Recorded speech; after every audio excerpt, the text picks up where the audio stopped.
Oi gente, meu nome é Isabela e esse é o meu autista favorito.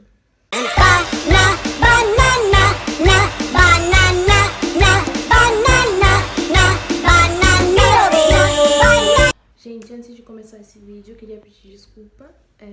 Semana passada foi uma semana bem corrida, bem atípica na minha vida, assim.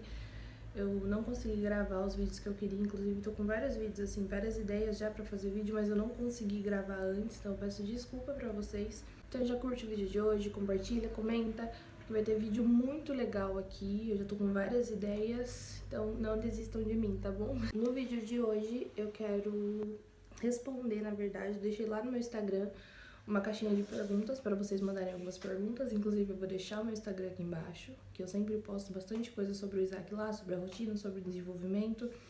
E eu recebi algumas perguntas que eu quero responder aqui com vocês, tá? Eu separei 6 delas, porque a maioria eram bem parecidas. Então, a primeira pergunta que eu separei aqui foi: como você descobriu? Parabéns, seu filho é perfeito. Obrigada. Realmente, ele é muito lindo, perfeito. E nós descobrimos porque ele teve bastante sinais e bastante atrasos na fala, em relação à socialização, em relação ao contato visual. Isso é uma coisa que eu não falei no outro vídeo, depois eu me lembrei. O Isaac tinha pouquíssimo contato visual, a gente chamava ele, ele não olhava, inclusive nós pais. Chamava e ele nem aí, sabe? Então isso foi também um dos sinais que nós percebemos. Então foi a questão dos prejuízos mesmo que o autismo traz para a criança. Então, esses atrasos fizeram a gente descobrir o autismo dele. Segunda pergunta: qual a sua reação quando você descobriu?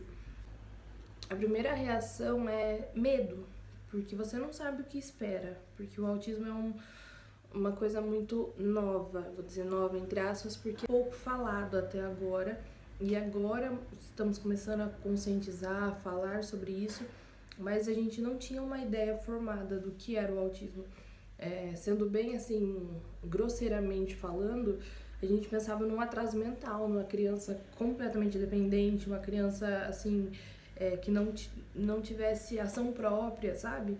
Então, quando nós começamos a pensar no autismo, foi um medo muito grande. Mas a questão da aceitação, pra mim e pra minha família, foi muito fácil, porque uma que eu já sempre fiz terapia, então eu já voltei na terapia correndo, pra eu conseguir assimilar tudo isso e pra gente realmente entender que o Isaac não deixou de ser a criança que ele era antes do diagnóstico.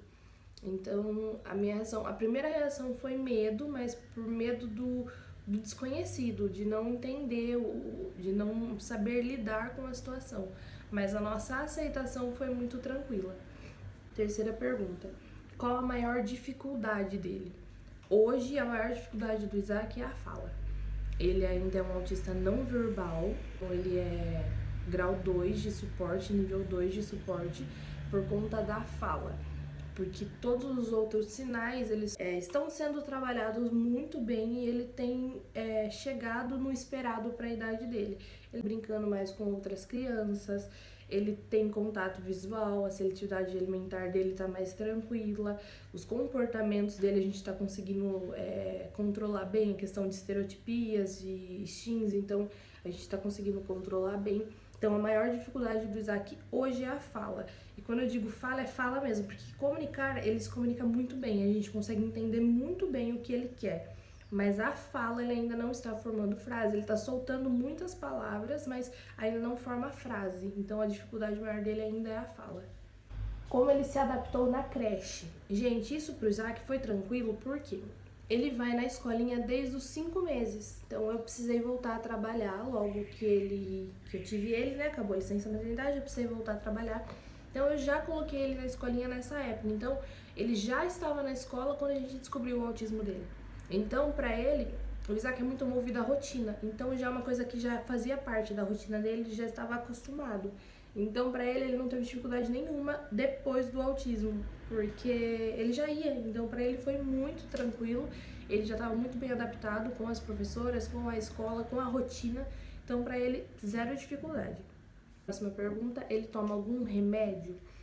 Sim, gente, inclusive eu quero fazer um vídeo só sobre a questão da medicação, porque o Isaac toma medicação. Na verdade, ele começou a tomar no começo desse ano. Na verdade, no final do ano passado a gente começou a experimentar e no começo desse ano a gente continuou mesmo a medicação. Só que nós estávamos em período de teste. Agora a gente conseguiu fechar mesmo a medicação e acertar. Passamos por algumas dificuldades bem grandes, porque o Isaac estava tomando remédio a mais do que ele deveria, por isso que eu quero fazer um vídeo sobre isso. Mas ele toma hoje em dia o risperidona, que é para questão de controlar o humor, controlar a ansiedade, a agitação dele, porque o Isaac não é diagnosticado com certeza ainda, mais porque ele é muito novo, mas ele é autista e como comorbidade ele tem o TDAH, provavelmente, mas assim, 90% de certeza. Outra pergunta. Vocês pensam em ter outro filho? Tem medo do próximo filho ser autista? Gente, isso é uma coisa que eu e Paulo conversamos muito. Nesse momento, agora, com o Isaac com 3 anos, na fase dos 3 anos, além do autismo, agora não. Inclusive eu tenho DIU, eu não pretendo mesmo, porque o Isaac demanda muita atenção pra ele. Então, e a minha rotina hoje em dia gira em torno do Isaac. Eu precisei parar de trabalhar pra correr atrás das terapias dele, pra levar onde ele precisa, pra estar aqui quando ele precisa. Então, eu levo ele na escola, eu busco ele na escola, eu levo ele na terapia, eu volto com a terapia. Aí nós fazemos muita coisa aqui em casa, então grande parte do desenvolvimento dele também é trabalhar dentro de casa. Então, se eu estivesse trabalhando fora, eu não conseguiria dar essa atenção que ele precisa. Então, eu acho que uma criança agora, nesse momento, não caberia realmente na nossa rotina, no nosso tempo. Mas os planos de Deus, eu creio muito que Deus sabe exatamente o que faz. Então, nós não sabemos o amanhã, os planos de Deus, mas agora, nesse momento, eu não espero ter um filho. E sobre a próxima criança ser autista, existem estudos que falam sobre a porcentagem do próximo filho ser autista. Me assusta um pouco porque, como eu falo, o grau do Isaac, mesmo sendo 2 de suporte por ele não falar, mas é muito leve. Então nós temos uma dificuldade grande com o Isaac, porque ele é muito tranquilo mesmo. É só essa questão da fala que a gente trabalha todos os dias. Mas eu não tenho dificuldade com ele. Eu tenho medo de um próximo filho ser autista e ter um grau mais severo, que demande mais cuidados, justamente por eu já ter um cuidado grande com o Isaac. Mas eu creio no Deus que eu sirvo e eu sei que ele não dá um fardo maior do que a gente pode carregar. Então eu sei que Deus sabe o que faz, então tá na mão de Deus. Se um dia Deus achar que é o momento, que nós estamos prontos, amém. Mas a nossa vontade agora é ficar só com o Isaac mesmo. Essas foram as perguntas que eu separei, porque grande parte delas eram repetidas. Espero que vocês tenham gostado. Vou fazer isso mais vezes, porque eu percebi que vocês têm bastante dúvidas. E é legal, porque como eu digo, a questão do autismo é conscientizar. Porque mesmo que você não tenha um autista na sua casa, é importante você saber lidar, porque em algum momento da sua vida você vai encontrar com um autista. E apesar de eles serem muito diferentes, você tem que ter uma noção do que fazer, de como ajudar, porque eu acho que isso é empatia. Então, espero que vocês tenham gostado desse vídeo. Mais uma vez eu digo, curte, compartilha, comenta, envia para outras pessoas mesmo. E até a próxima, gente. Um beijo.